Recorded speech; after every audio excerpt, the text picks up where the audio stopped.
సంగారెడ్డిలో BRS party Medak parliament ఎన్నికల సన్నాహక సమావేశం నిర్వహించారు.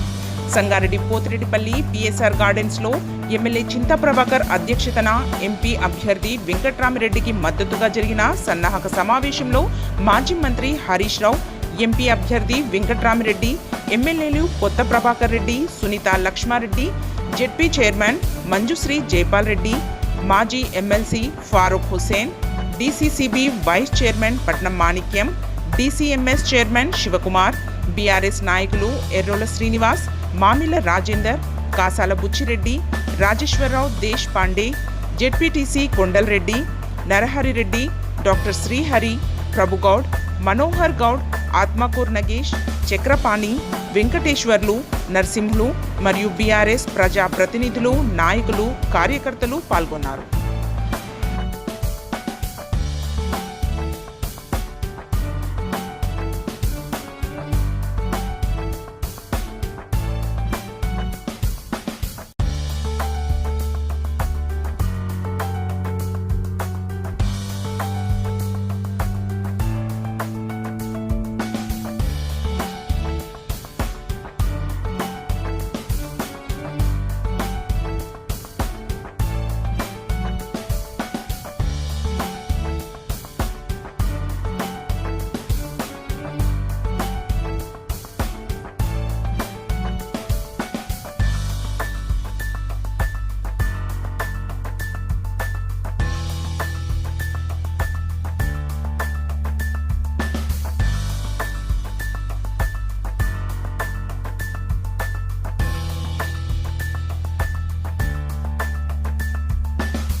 పోయిన 2 సార్లు కూడా మనం ప్రభాకర్ అన్నని గెలిపించుకుంటే రాష్ట్రంలోనే అత్యధిక మెజార్టీతో మెదక్ ఎంపీ గెలిచిన విషయం గెలిపించిన మీ అందరికీ కూడా తెలుసు. సో ఈసారి కూడా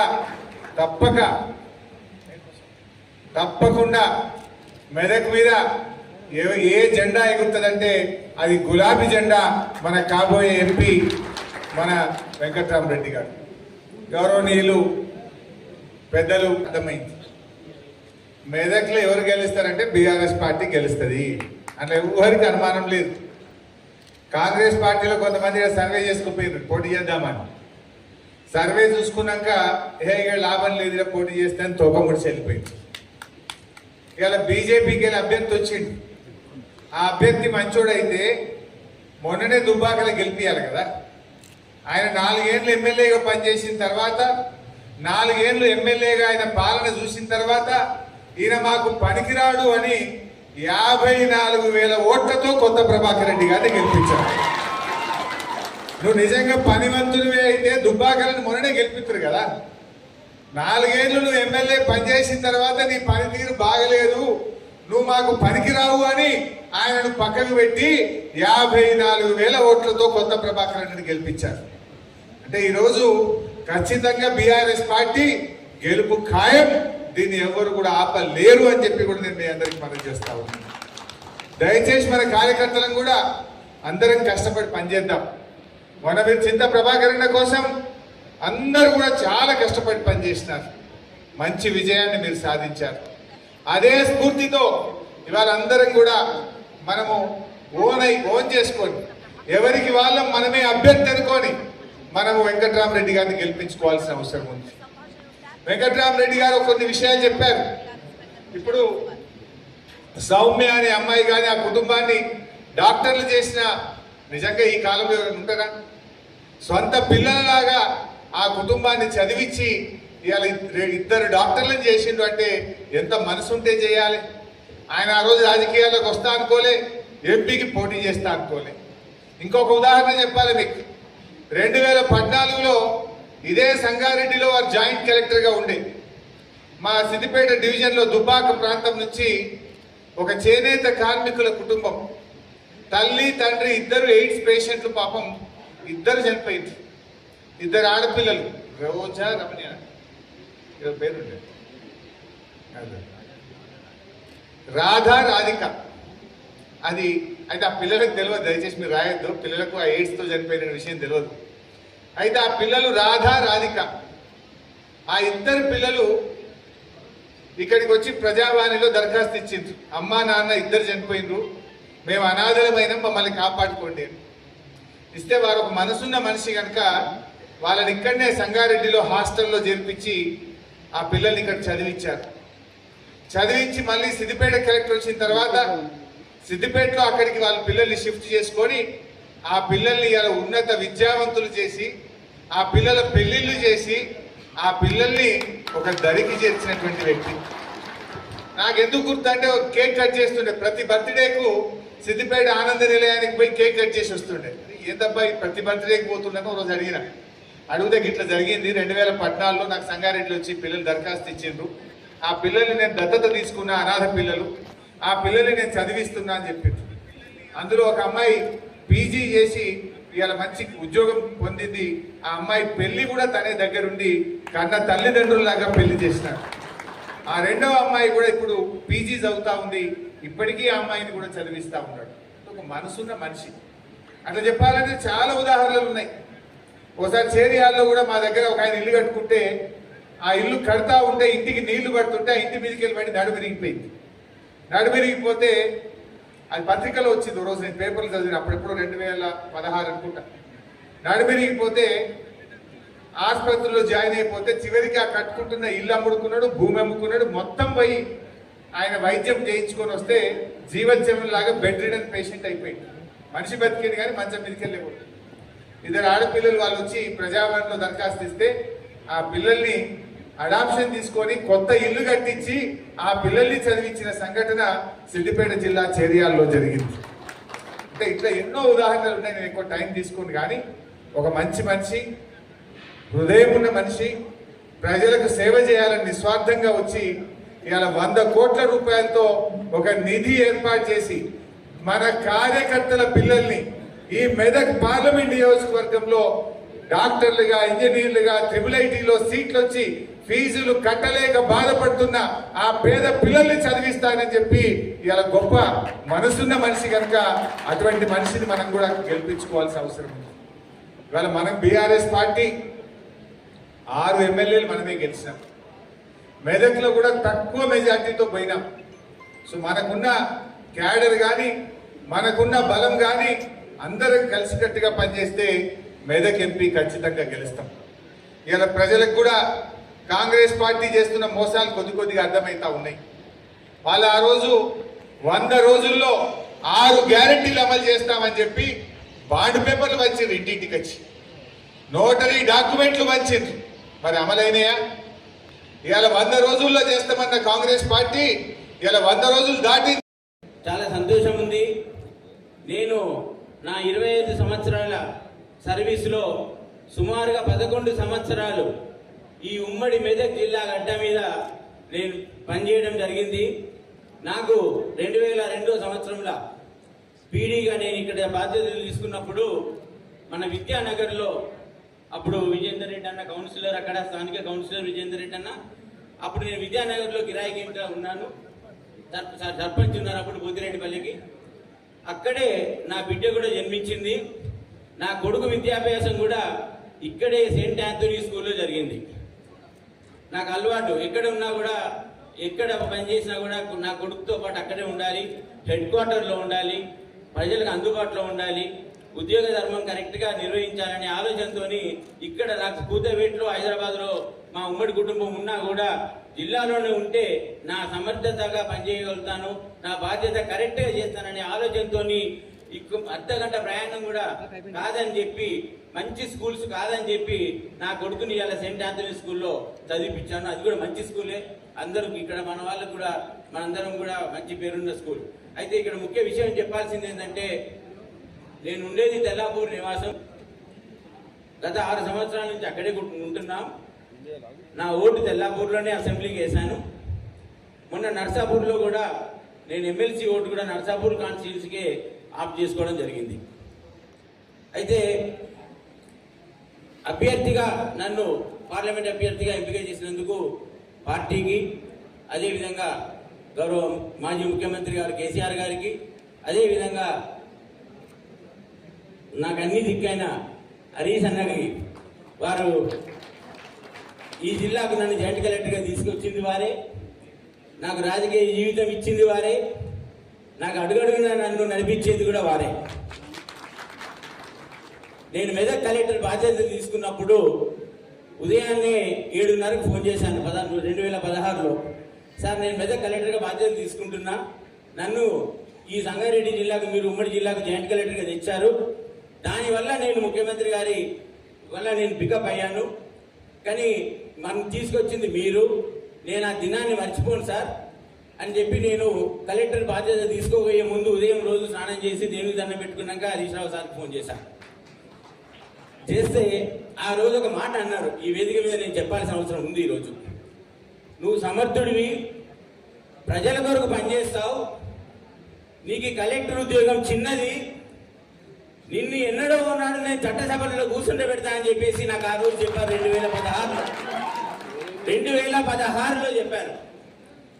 నేను ఊహించలే, నాకు ఈ అవకాశం ఇవాళ వస్తుంది సార్ నాకు ఇస్తారని చెప్పి ఊహించలేదు నేను ఇక్కడ.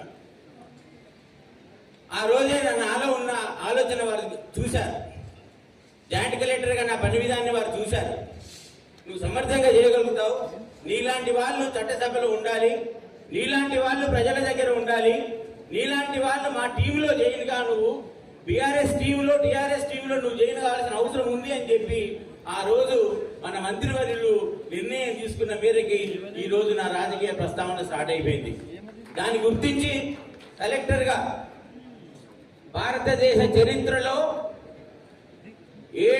మన భారతదేశంలో సుమారుగా 728 జిల్లాలు ఉన్నాయి. సుమారుగా 728 జిల్లాలలో ఒక కలెక్టర్ అనే ఆఫీసరు యావరేజ్గా 2 సంవత్సరాలు, సంవత్సరంన్నర, 2.5 సంవత్సరాలు మాత్రమే పనిచేస్తారు. అలాంటిది మన గౌరవ మాజీ మంత్రివర్యులు హరీష్ అన్న గారు, గౌరవ మాజీ ముఖ్యమంత్రి కేసీఆర్ సార్ నన్ను సుమారుగా 7.5 సంవత్సరాలు ఉమ్మడి జిల్లాకు జాయింట్ కలెక్టర్గా, సిద్దిపేట జిల్లాకు సుమారుగా 5 సంవత్సరాలు కలెక్టర్గా ఉంచారంటే భారతదేశంలో ఐఏఎస్ ఆఫీసర్లు ఎంతమంది ఉన్నా కూడా అందులో అంత పెద్ద అవకాశం వారి వల్ల నా ఒక్కరికే దక్కిందని చెప్పి చెప్తా ఉన్నాను. అయితే ఇక్కడ ఒక కీలకమైన విషయం మనందరం గుర్తుంచుకోవాలి. మీ అందరికీ నేను సమవినయంగా మనవి చేస్తా ఉన్నాను. ఇవాళ ఏదో ముఖ్యమంత్రి గారో ఏదో మంత్రి గారో నన్ను ఉంచాలి అంటే ఉంచరు. నన్ను ఉంచేది ప్రజలు, నన్ను ఉంచేది పార్టీ లీడర్లు. ఆ సీట్లో నన్ను ఉంచిండ్రు అంటే ప్రజాదరణ ఉంది కాబట్టి, ప్రభుత్వ పథకాల అమల్లో బాగా ఉంది కాబట్టి, జిల్లా వేగంగా అభివృద్ధి చెందుతుంది కాబట్టి, భారతదేశ మ్యాప్లో సిద్దిపేట జిల్లా ఉంది కాబట్టి, ఈ అధికారి పోతే బాగుంటుంది అనే ఆలోచనతో నాకు వారి దీవెనలు ఉన్నాయి కాబట్టి, వారి సపోర్ట్ ఉంది కాబట్టి, గౌరవ ముఖ్యమంత్రి గారి ఆదేశాలు ఉన్నాయి కాబట్టి, గౌరవ మంత్రి గారు అప్పటి మంత్రి గారు వారి ఆదేశాలు ఉన్నాయి కాబట్టి సమర్థంగా పనిచేశాను.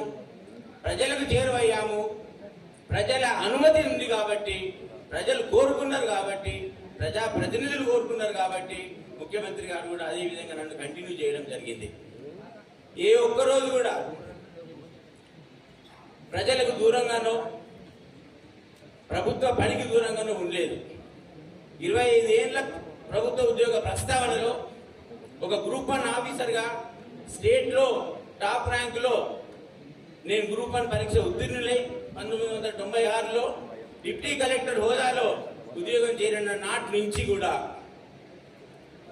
25 సంవత్సరాల ప్రభుత్వ ఉద్యోగంలో ఒక ప్రభుత్వ అధికారిగా నా ఆలోచన ఒకటే. నేను ప్రభుత్వ అధికారిగా వచ్చిందంటే ఆ భగవంతుని దీవెనలు, నా పూర్వజన్మ సుకృతం.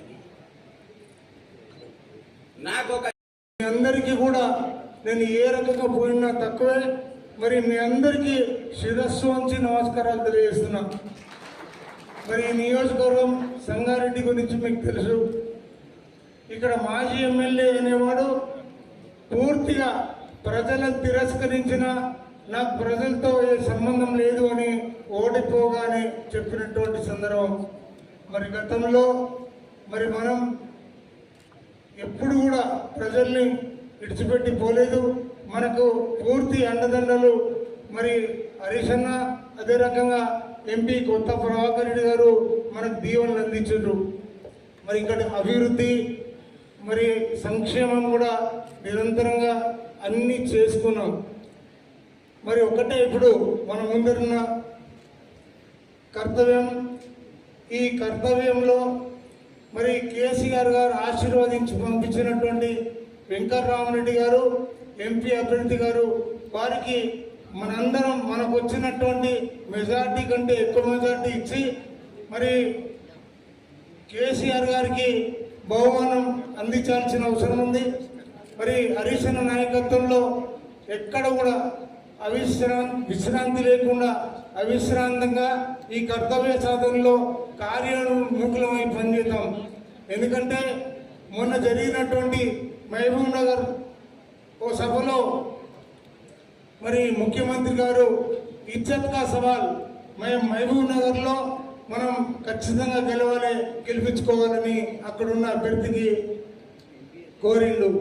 మరి మనం కూడా మన జిల్లా మరి ముఖ్యమంత్రి గారు, మాజీ ముఖ్యమంత్రి గారి జిల్లా, మరి హరీష్ అన్న నాయకత్వం వహించినటువంటి జిల్లా, మరి ఈ జిల్లాలో పెద్ద మెజార్టీ మనం వెంకట్రామరెడ్డి గారికి ఇచ్చి గెలిపించుకోవాల్సినటువంటి అత్యవసరం ఎంతైనా ఉంది. మరి సంగారెడ్డిలో మనం 4 మండలాలు 2 పట్టణాలకు సంబంధించి మరి ఏ రకమైన లోటుపాట్లున్నా పొరపాట్లున్నా అవన్నీ కూడా మనం ఇంటర్నల్ చర్చించుకోవచ్చు. మరి ఆ దిశగా మనం వెళ్ళాల్సిన అవసరం ఉంది. మరి నన్ను గెలిపించి మీరందరూ కూడా నాకు అండగా ఉండాలంటే ఇక్కడ మెజార్టీ, పెద్ద మెజార్టీ ఇవ్వాలని మీ అందరినీ కూడా ప్రార్థిస్తున్నా. మీ అందరూ కూడా నాకు అండగా మరి 5 ఏళ్ళు మరి నన్ను మీరు నడిపించాల్సిన దిశగా మీరు ఉండాలని కోరుకుంటా ఉన్నా. మన బలగమే పార్టీకి బలం. మరి మీరందరూ నా బలగం అని కోరుకుంటూ సెలవు తీసుకున్నా. మరి గెలిపించి నన్ను పార్లమెంటుకు 10 సంవత్సరాలు పంపించినారు కాబట్టి మీ అందరికీ కూడా నేను శిరస్సు వంచి నమస్కారాలు తెలుపుతున్నాను. నిజంగా నాకు కూడా వాస్తవంగా మీ అందరిని ఇంతమంది నాకు ఎప్పటి నుంచో 10 సంవత్సరాల నుంచి కలిసి పనిచేసినాం. మరి గతంలో కూడా మన ఎమ్మెల్యే లేకున్నా చింతా ప్రభాకర్ అన్న ఓడిపోయినా వారికి నేను ఎల్లవేళలా ఎప్పుడు అందుబాటులో ఉంటూ మీ అన్ని గ్రామాలు తిరిగి మనం అందరం కలిసి ఒక కుటుంబ సభ్యుల్లాగా 10 సంవత్సరాలు మీతో పనిచేసిన అనుభవం మరి నాకు ఉన్నది. ఇక్కడ నుంచి పోవాలంటే నాకు కూడా కొద్దిగా బాగానే ఉన్నది. మరి పెద్దలు కేసీఆర్ గారి డైరెక్షన్, అన్న హరీష్ రావు గారి డైరెక్షన్, మరి దుబ్బాకాకు నాకు అవకాశం ఇచ్చిండ్రు. మరి వారి ఆశీస్సులతో అక్కడ కూడా మరి మంచి మెజార్టీతో కూడా నేను గెలిచిన. మరి గతంలో మన ఎమ్మెల్యే లేకపోయినా ఇక్కడ కాంగ్రెస్ అభ్యర్థిగా ఎమ్మెల్యే గెలిచిన మరి మనకు మెజార్టీ మాత్రం మరి మనకే మెజార్టీ వచ్చింది. 12,000 13,000 మెజార్టీ సంగారెడ్డి నుంచి పోయిన ఎలక్షన్లో కూడా నాకు ఇప్పించిండ్రు. మరి మీరందరూ కూడా నన్ను చాలా జాగ్రత్తగా ఏ విధంగా అయితే గెలిపించిండ్రో మరి నాకు తెలుసు. మరి మీ రుణం నా జన్మలు కూడా తీర్చుకోలేను. ఖచ్చితంగా మరి నేను మీకు ఎప్పుడు కూడా రుణపడి ఉంటాను. మరి అదే తరహాలో 2 పర్యాలు కూడా రాష్ట్రంలో అత్యధికంగా మెజార్టీ కూడా మన మెదకు పార్లమెంట్ నుంచి రావడం కూడా చాలా గర్వకారణం. మరి ఈసారి గౌరవ పెద్దలు కేసీఆర్ గారు మరి వెంకట్రామరెడ్డి గారికి మన అన్న డైరెక్షన్లో హరీష్ అన్న గారి ఆధ్వర్యంలో మరి వారికి అభ్యర్థిని మరి నిలబెట్టడం జరిగింది. మరి మనం కూడా గతంలో ఏ విధంగా అయితే పనిచేసినామో అదే తరహాలో మరి 3,60,000 మెజార్టీ 2 పర్యాయాలు కూడా మనకు వచ్చింది. దాదాపు 4 లక్షల వరకు కూడా వచ్చింది. అదే తరహాలో కూడా మనం పనిచేయాలి. ఎక్కడ కూడా నిరుత్సాహపడాల్సిన అవసరం లేదు. ప్రభుత్వం పాయే, మన ముఖ్యమంత్రి దిగిపాయే, ఏమో అయిపోతుంది అనేది నిరుత్సాహపడాల్సిన అవసరం లేదు. ఇప్పుడు నిలబడ్డ అభ్యర్థి కూడా మొన్న నా మీద నిలబడ్డాడు దుబ్బాకల. మరి మీ అందరికీ తెలుసు ఎన్ని అబద్ధాలు మాట్లాడాలనో పొద్దున్న లేస్తే సోషల్ మీడియాలో, టీవీల ముందు, డిబేట్ల ముందు ఎన్ని రకాలుగా నన్ను ఇబ్బంది పెట్టిండో కూడా మరి మీ అందరికీ కూడా తెలుసు. లాస్ట్కు నాకు కత్తిపోటు పడితే కూడా కావాలనే ఒడిపించుకున్నావు నువ్వు ఓట్ల కోసం అని చెప్పి కూడా ప్రచారం చేసిన ఒక దుర్మార్గుడు ఇలా మన బీజేపీ ఎమ్మెల్యే. ఈ ప్రాంతంలో అన్నీ కూడా తెలుసు. ఆయనకు నాయకులు తెలియదు. ఈ ప్రాంతంలో లిటిగేషన్ ఉన్న ల్యాండ్ల సర్వే నెంబర్లు తెలుసు, కంపెనీలు తెలుసు, ఏ కంపెనీలో ఏ విధంగా దోసుకోవాలో తప్ప ఆయనకి ప్రాంతం మీద ప్రేమ లేదు. ఆయన వచ్చేది కలెక్షన్ల గురించి, ఎలక్షన్ల గురించి కాదు. ఖచ్చితంగా కలెక్షన్లు చేసుకోవాలి, డబ్బు దండుకోవాలనే ఒక దుర్మార్గము ఆలోచనతో ఈరోజు ఎన్నికల్లో పోటీలో ఉన్న అభ్యర్థి మన అభ్యర్థి బీజేపీ అభ్యర్థి. ఇక కాంగ్రెస్ వల్ల ఇప్పటి వరకు క్యాండిడేట్ను డిక్లేర్ చేయలేదు, వాళ్ళ క్యాండిడేట్లు కూడా దొరకలేదు. ఇక ఈ సోషల్ మీడియాలో ఇంకేదో నమ్మి మనం ఎక్కడ కూడా మోసపోవచ్చు. ఇలా సోషల్ మీడియా ఎంత దరిద్రంగా తయారైందంటే అసలు దానికి ఏ బూత్ పదాలు వాడినా కానీ తప్పులేదు. ఇవాళ మనం ప్రజలను నమ్ముకున్నాం, కేసీఆర్ గారిని నమ్ముకున్నాం, మనం ప్రజలకు చేసే పథకాలను నమ్ముకొని మనం ముందుకు పోదాం. ఖచ్చితంగా మరి గతంలో కూడా మరి నాకు మన దుబ్బాకలో కూడా మంచి మేయర్తో గెలిపించిండ్రు ఉంటాయి. ఇది ఏదో పాల మీద పొంగులాగా ప్రభుత్వం వచ్చిందంటే వాళ్ళు ఈరోజు మరి హానిమూన్ లాగా ఏదేదో రకరకాలుగా మాట్లాడుతుంది తప్ప ఈరోజు కాంగ్రెస్ 28 రాష్ట్రాలలో మనకు తెలుసు, 2 రాష్ట్రాలలో ఇలా కాంగ్రెస్ పాలిస్తున్నది. ఇవాళ వాళ్ళు ఎన్ని వాగ్దానాలు ఎలక్షన్ కోసం ఎన్ని మాట్లాడిండ్రు, ఎన్ని వాగ్దానాలు చేసిండ్రు, మరి ఎక్కడెక్కడ వాళ్ళది అమలు చేయబోతున్నారు, ఎక్కడెక్కడ ఫెయిల్ అవుతుండ్రు ఇవాళ ప్రజలు కూడా గమనిస్తున్నారు. ఇవాళ కర్ణాటక చూసినట్టయితే చాలా ఘోరంగా మరి ఆడ ఫెయిల్ అయిపోయింది. మరి తెలంగాణలో కూడా ఎలక్షన్ తర్వాత ఏ విధంగా ఉంటుందో మనం కూడా గమనిస్తాం. మరి ఎక్కడైనా కానీ మీ అందరూ ఒక సైనికులాగా ఇవాళ మేము ఈ స్టేజ్ మీద కూర్చున్నామంటే ఇవాళ అందరూ కూడా మీరు పెట్టిన భిక్ష. ఇవాళ మా సర్పంచులు కావచ్చు, మా కార్యకర్తలు కావచ్చు, కార్యకర్తలు లేని లీడర్ కూడా ఎప్పుడు కాదు. ఇవాళ మీరు అదే విధంగా ఒక తరహాలో మళ్ళీ రాష్ట్రాన్ని ముందుకు తీసుకుపోలే, కేసీఆర్ గారి డైరెక్షన్లో మళ్ళీ మనం పనిచేయాలి, మళ్ళీ మన ప్రభుత్వం వస్తుంది. మీరందరూ కూడా కష్టపడి గతంలో నా కోసం అయితే ఏ విధంగా అయితే 2 పర్యాయాలు గెలిపించిండ్రో అదే తరహాలో మరి వెంకటరామరెడ్డి గారిని మనం భారీ మేయర్తో గెలిపించుకుందాం. ఏమండి మేము మంచి మార్పు చూపిస్తామని చెప్పినటువంటి మరి కాంగ్రెస్ ప్రభుత్వం ఏం చేసిందో మనందరికీ తెలిసిందే. వాళ్ళు అదే చెప్పడం జరిగిందంటే రైతులకు రైతు భరోసా ఇస్తామని చెప్పి 15,000 ఇస్తామన్నారు, ఇంతవరకు ఇవ్వలేదు. మరి చాలా మందికి 4 ఎకరాల వరకే వచ్చింది కానీ ఇంతవరకు రాలేదు. అది ఒక మార్పు చూపించడం జరిగింది. రైతులకు నిరంతరం 24 గంటలు కరెంట్ ఇచ్చినటువంటి కేసీఆర్ గారు ఉంటే ఈ రోజు కరెంటు లేక కష్టాలు పడుతున్నటువంటి రైతులు చూస్తూ ఉన్నాం. అదేవిధంగా రైతులకు సంబంధించి బోనస్ ఇస్తామన్నారు 500, అది ఇంతవరకు రాలేదు. కళ్యాణలక్ష్మి షాది ముబారక్ సంబంధించి మనం ఇచ్చే 1,00,000 రూపాయలతో పాటు మరొక తులం బంగారం ఇస్తామన్నారు, అది ఇవ్వకుండా మనకు మార్పు చూపించడం జరిగింది. మిషన్ భగీరథ ద్వారా మనకు తాగునీరు ఇబ్బంది లేకుండా చూసినటువంటి కేసీఆర్ గారు మిషన్ భగీరథకు సంబంధించి ఈ రోజు కరెక్ట్ నడిపించకపోవడం వలన నీళ్లు రాకుండా గ్రామాల్లో ఉన్నటువంటి వాళ్ళకి మార్పు చూపిస్తాను. ఇదేనా కాంగ్రెస్ పార్టీ చెప్పినటువంటి మార్పు అని చెప్పేసి మనం ప్రజల్లోకి తీసుకెళ్లాల్సినటువంటి అవసరం ఉంది. కేసీఆర్ గారు రైతు పక్షపాతిగా నిరంతరం రైతుల గురించి ఆలోచించేటువంటి వ్యక్తి.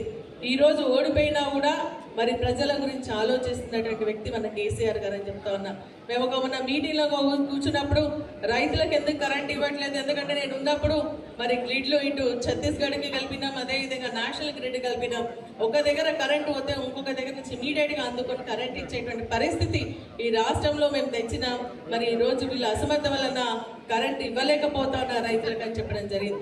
తాగునీటి కూడా సమస్య వస్తుంది అన్నప్పుడు మిషన్ భగీరథ ద్వారా మొత్తం నీళ్లు మనం అందించేటువంటి ప్రయత్నం చేస్తూ ఉంటే వీరెందుకు అందించలేకపోతా ఉన్నారని చెప్పేసి బాధపడతా ఉన్నారని చెప్పేసి కూడా తెలియజేస్తా ఉన్నారు.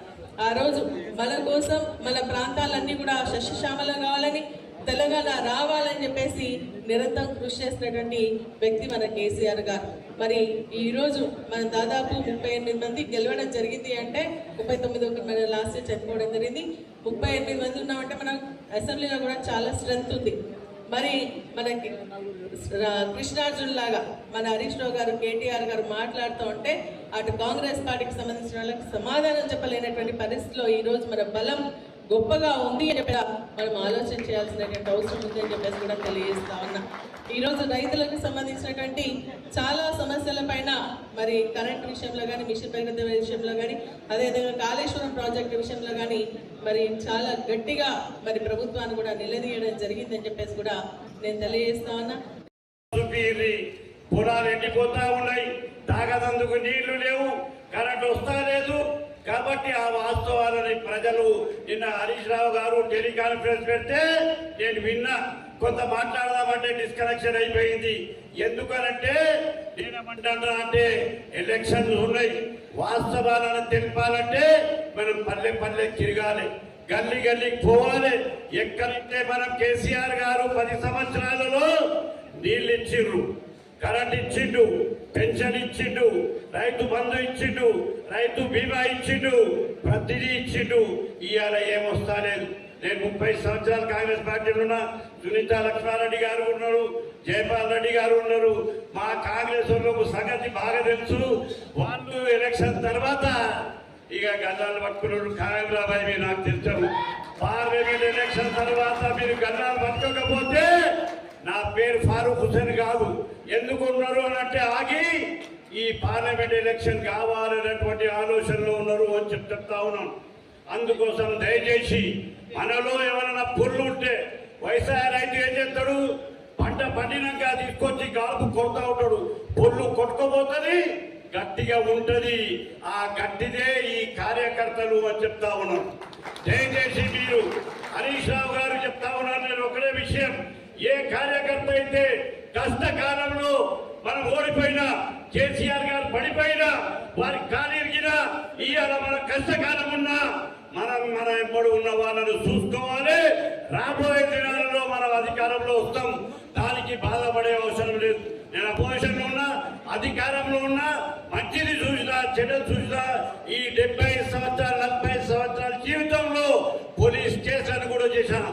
ఆనాడు మహాత్మా గాంధీ పోలీసుతో భయపడితే ఈ దేశానికి స్వాతంత్రం వచ్చేది కాదు. లేకపోతే కేసీఆర్ గారు భయపడి తెలంగాణ ఉద్యమంలో ఈ రాజశేఖర రెడ్డి గారి, కిరణ్ కుమార్ రెడ్డి గారి లోపడేస్తాడో నాకేం చేస్తాడో అని చెప్పి కేసీఆర్ గారు, హరీష్ రావు గారు, కేటీఆర్ గారు భయపడితే, ఆనాడు ఈ కార్యకర్తలు భయపడితే ఇవాళ తెలంగాణ వచ్చేది కాదు అని మనం చేస్తా ఉన్నాం. అందుకోసం దయచేసి మీరు ధైర్యంగా ఉండాలి. మన నాయకుడు మన హరీష్ రావు గారు ఉన్నారు. 24 గంటల్లో 18 గంటల పనిచేసినటువంటి నాయకుడు ఎవరైనా ఉన్నారు అంటే టోటల్ ఆంధ్రప్రదేశ్ తెలంగాణలో ఒకే ఎవరు ఉన్నాడు, అది హరీష్ రావు గారు.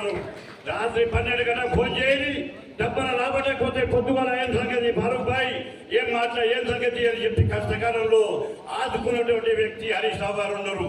కాబట్టి ట్రైన్ తక్కువది. నేను మళ్ళీ ఒకనాడు సంగారెడ్డికి వస్తా. దయచేసి मुस्लिम सोदरों को मैं मुसलमान भाइयों से अपील कर रहा हूं कि हिंदुस्तान की 28 रियासतों में अगर अमन है तो केसीआर के जमाने में 10 साल यहाँ अमन था, क्योंकि मैं यूथ कांग्रेस में काम किया था। 28 रियासतों के यूथ कांग्रेस के लीडरों से बात किया तो एक आदमी कहता है बिहार में, उत्तर प्रदेश में, मध्य प्रदेश में, जिस रियासत में बीजेपी अधिकार में है, जहां कांग्रेस अधिकार में है, वहां मुसलमान और क्रिश्चियन सेफ नहीं है। वहां पर जुल्म ज्यादती हो रही है, मुसलमानों पे जुल्म ज्यादती हो रही है, क्रिश्चियनों पे जुल्म ज्यादती हो रही है, हरिजनों पे जुल्म ज्यादती हो रही है, आदिवासियों में जुल्म ज्यादती हो रही है। ये जुल्म ज्यादती नहीं होने का मकसद है कि 10 साल में केसीआर साहब की जो हुकूमत थी, यहाँ पर अमन और सुकून था, भाईचारगी थी, मोहब्बत थी। इसी तरह से हम अमन से मिलकर रहेंगे। जैसा कि हमारे बुजुर्गों ने कहा, हिंदू मुस्लिम सिख ईसाई आपस में है भाई भाई, इसी तरह का नारा देते हुए हम गली गली जाएंगे, महिला महिला जाएंगे, हर वर्कर के साथ मिलकर, जैसा कि कहा था इससे पहले కంటే ఎక్కువ తెలుసు. ఎందుకంటే ఎప్పుడు ప్రజల్లో ఉంటూ వాళ్ళ సంక్షేమం గురించి, వాళ్ళ ఇబ్బందులు తెలుసుకొని వాళ్ళు ప్రభుత్వం అందించే ఫలాలను మనకు అందించే దశలో వాళ్ళు ఉన్నారు కనుక ఆయన చక్కగా పరిపాలన రేపు ఎంపీగా గెలిపించుకుంటే మనము మన ప్రజలకు అండదండగా ఉండి చక్కటి పరిపాలన అందించగలరని కూడా మనము చెప్పుకోవాలి. ఈరోజు రైతుల విషయమే తీసుకోండి, పంట పండించే దశలో ఉందా ఈరోజు మన తెలంగాణ రాష్ట్రము? వరి పెట్టిండ్రు, వరి మధ్యలోనే సగం వరి ఉంటేనే ఎండిపోయే పరిస్థితిలో ఉంది. తాగడానికి నీటి ఎద్దడి, కరెంట్ 24 గంటలు లేకుండా పోయింది. ఇలా చెప్పుకుంటూ పోతే గత ప్రభుత్వం ఏర్పాటు చేసిన దాంట్లో ఏ ఒక్కటి కూడా ఈరోజు ఈ 100 రోజుల పరిపాలనలో ఈ ప్రభుత్వం ఏ ఒక్కదానిపైన కూడా దృష్టి సారించకుండా రోజు ఒకరిని అరెస్టు చేయిస్తూ వాళ్ళని ఇబ్బందులు పెడుతూ ప్రజల్ని భయప్రాంతులను చేసి బీఆర్ఎస్ పార్టీ నాయకులకు ఇబ్బందులను గురి చేసి వాళ్ళ పార్టీలోకి తీసుకోవాలన్న ఆలోచనలే చేస్తుంది. కానీ ప్రజల సంక్షేమం గురించి, ప్రజల ఇబ్బందుల గురించి ఈరోజు ఈ ప్రభుత్వం ఆలోచించడం లేదు. అదంతా మనం గ్రహించి ప్రతి ఒక్కరికి ఈ విషయాలన్నీ మనము చేకూర్చాల్సిన బాధ్యత మనందరిపైన ఉంది. ఆ విధంగానే మహిళా సోదరిమణులందరికీ కూడా ఈరోజు కళ్యాణ లక్ష్మి షాదీ ముబారక్ దాంట్లో గత ప్రభుత్వం ఏదైతే సంక్షేమం అందించిందో ఆ విధంగానే ఉంది. దానిపైన మేము ఇంకా తులం బంగారం పెడతాము, చేస్తామని చెప్పారు. కానీ ఇప్పటి వరకు అయితే అది ఆచరణలోకి రాలేదు. ఇక ముందు వస్తుందనే కూడా గ్యారెంటీ లేదు. ఇలాంటి విషయాలన్నీ ప్రతి ఒక్కటి మహిళలకు కూడా అర్థమయ్యే విధంగా మనం అందరము వాళ్ళకు చేసి వాళ్ళ మనసుల్లో ఉన్న కల్మషాన్ని తొలగించి మన పార్టీని విజయ దిశగా తీసుకెళ్లాలని మిమ్మల్ని అందరినీ కోరుకుంటూ. Thanks for watching NV News. Please like, share, and don't forget to comment. Please subscribe our channel and press bell icon.